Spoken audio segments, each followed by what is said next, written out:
Government shutdown is over after more than 40 days, and 8 members of the Senate Democratic Caucus agreed over the weekend to a new funding bill. And the bill does not guarantee an extension of expiring health care subsidies, which Democrats were hoping to see in the future. Republicans, however, have not promised to bring any bill to the floor. And joining us now is California Congressman Brad Sherman, representing the 32nd District here in L.A. County. Good morning to you, Congressman. Good to be with you again.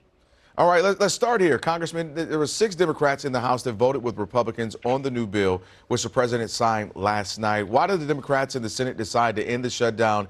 And were you surprised by the move that happened Sunday night? I wasn't surprised.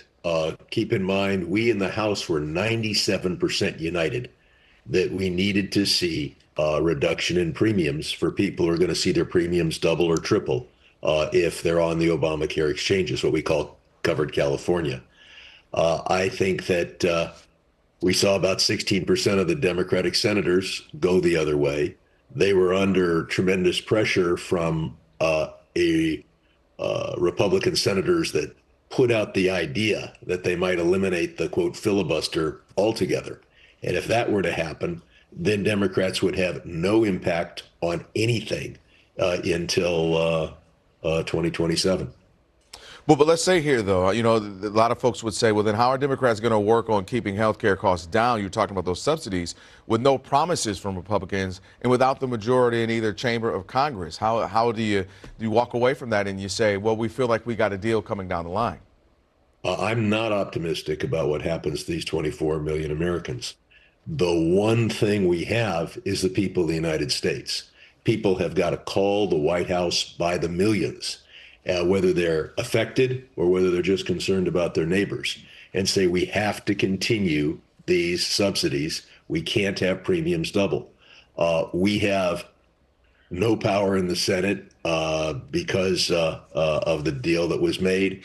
The House is a strictly majoritarian institution. 49% of the House is 0% of the House. But we do have the American people. And this president is responsive. If he gets millions of phone calls, he'll change his mind. Okay. All right. We will have to wait and see on that one. Let me ask you this. I want to talk a little bit about messaging and maybe even leadership here. There are growing calls that the Senate Minority Leader, Chuck Schumer, may step down from his role after failing to get any compromise or promises on the health care subsidies that we were just discussing there. The elections last week gave some momentum to the future of the party. Do you believe that the Democrats need to change in leadership right now in the Senate? Is that something that you would say? Well, we need to put forward new policies like Medicare for all. I'll be introducing a bill to regulate drug prices the same way we regulate electric prices. As to who should be the coach in the locker room for the Senate, I'm not in that locker room. And while I have an opinion as to who should be the coach of all my favorite sports teams, I'm not in those locker rooms either. So I don't know all the things that Chuck Schumer does, but in this case, he failed to keep enough of his caucus together to put us in a position to bargain for health care. All right. Since you, of course, are here in California, I want to go switch gears just a little bit here. Earlier, we had on Senator Rick Scott. He is, of course, here in Los Angeles today as part of the federal investigation into the Palisades fire response. Here's part of what he had to say about why he's here. Why wasn't this fire put out? Why wasn't there water in the reservoir? Why aren't people getting permits to rebuild? Why did the seniors have to die? Why wasn't there an evacuation plan? So the federal government, as you know, funds a lot of fire suppression in California. I want to know how that money was spent. They're also, after a disaster, everybody comes to the federal government, asks for money.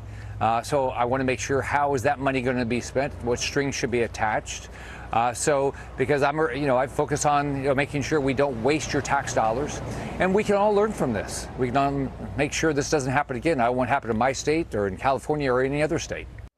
All right. So you heard him there, Congressman. Just want your response on that. It's good to get the attention. I've talked to Senator Scott. Our office, we're working together on bills to provide a greater level of support for those who lost everything, particularly in the Palisades fire. Right now, the amount of the loan that you can get to rebuild your home is not sufficient, and the amount of the grant that you get is definitely not sufficient. I hope to work with him I'm glad he's out there. And if he can answer some of those questions that he raises, that's fine.